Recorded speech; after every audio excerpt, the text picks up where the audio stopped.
The two whipped around rapidly, batting the chains away with those glowing swords of theirs. Unfortunately for them, those weren't normal chains, so they just kept coming.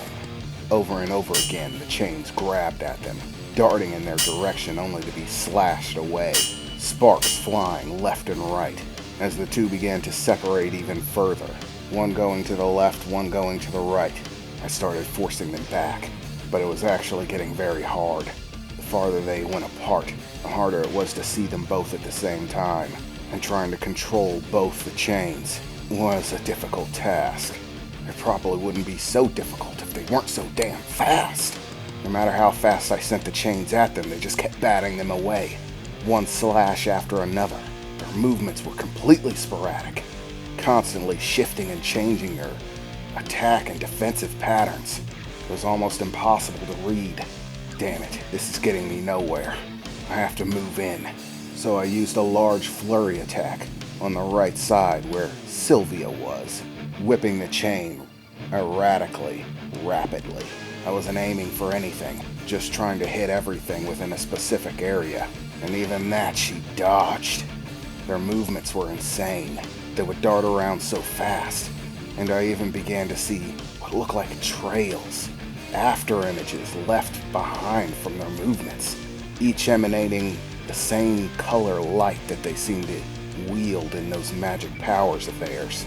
The moment I thought I had one, there would be a burst of that light, and suddenly their speed would dramatically increase, only for a short time, but it was more than enough to evade my attacks. But that flurry of attacks sent Sylvia back. She flipped backwards, dashing back rapidly, giving me enough space, so I darted off, running towards Rebecca, still batting away my chains.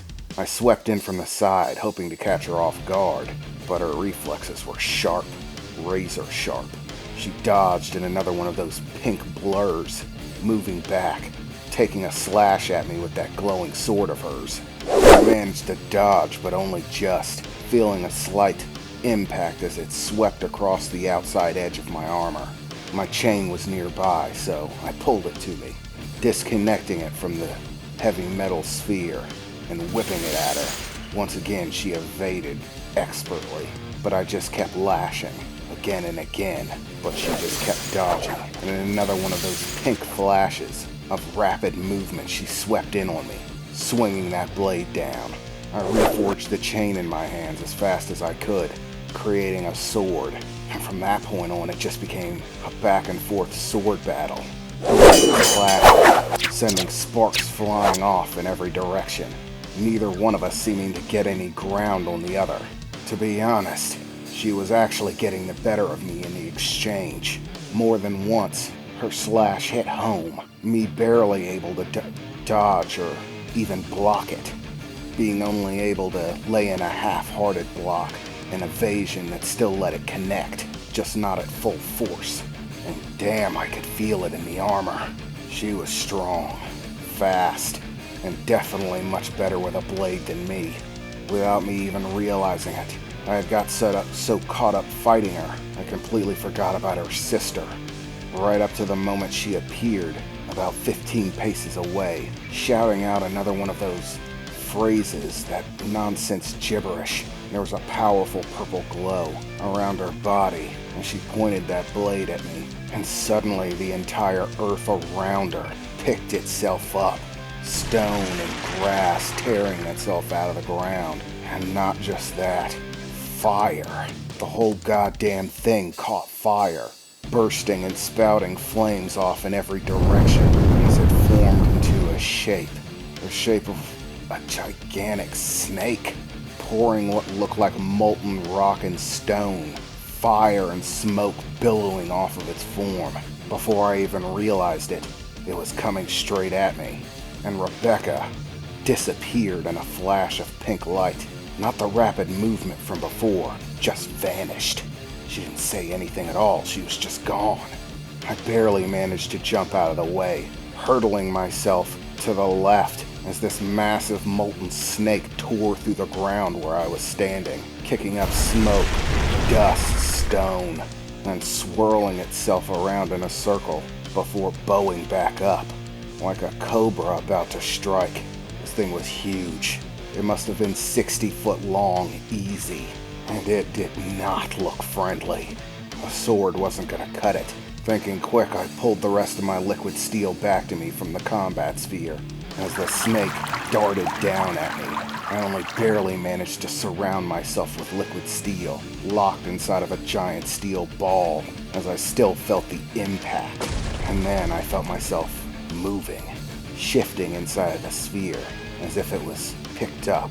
I felt one after another impact on the outside of the sphere, shaking it. Rapid movement, like G-forces, like I was being whipped back and forth. I couldn't see anything. It was just darkness. This isn't good. I can't let this keep up. If I had to take a guess, I'd say I was in its mouth. That this thing was trying to chew me down. Well, that's fine. I'll give him something to chew on.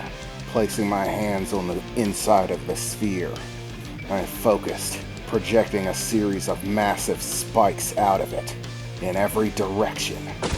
Then, on top of that, I made the whole thing spin rapidly. Outside of the sphere, I could hear crushing stone as the sphere started off moving a little slowly, but just kept getting faster. Eventually, it was obvious that there was nothing left to tear through. Opening up the sphere and turning it back into liquid, I found myself floating in the air. Well, not so much floating as falling. I was obviously about 40 feet up. Taking a measure of my surroundings, I saw Rebecca and Sylvia looking up at me, looking quite perturbed. Well, at least Sylvia was. Rebecca, on the other hand, looked like she had just seen a cool part in an action movie. That's fine. Let's give him something else to look at. As the liquid metal whirled around in the air, I gave it as much focus as I could, forcing the liquid steel into countless tiny steel balls, as many as I could manage in an exceptionally short time frame. I had found out that the simpler I make the object, the easier it is to form, the less thought required, and thus the faster I can do it. A ball was one of the most basic forms I could get, so it let me do it quickly. There must have been hundreds of them. I looked down at them as they pulled their swords up, ready to take their defense, as I waved my hand down at them. "Heavy metal rain," I shouted out, as the countless steel spheres bolted at them like machine gun fire, filling the entire area. Impacts everywhere, kicking up dirt, grass, and debris as they impacted, and still both of them dodging around left and right. They weren't getting hit by anything. God damn it, they were hard to hit. As the last of the spheres impacted, I finally hit the ground. I managed to land on my feet, as I impacted, crushing into the ground around me a bit, but I was still okay. I hadn't taken any damage from it. "What in the blazes are you?" Sylvia shouted, looking furious. "What in the hell is this? This isn't a magic fight. At least not a normal one. Those abilities of yours aren't magic, so what are they? How are you doing this?" "No, don't get so frustrated, sis. I actually think this is really impressive. I've never seen anything like it. I bet you're thinking that little theory of mine might have more to it than you thought, huh, sis?" "Rebecca, now is not the time," they said, arguing amongst themselves. I put my hand out, focusing, trying to take advantage of the argument. "Looks like you two fell right for it. That whole 'I'm actually trying to hit you' shtick," I said, trying to sound confident. I didn't want them to know I actually was trying to hit them.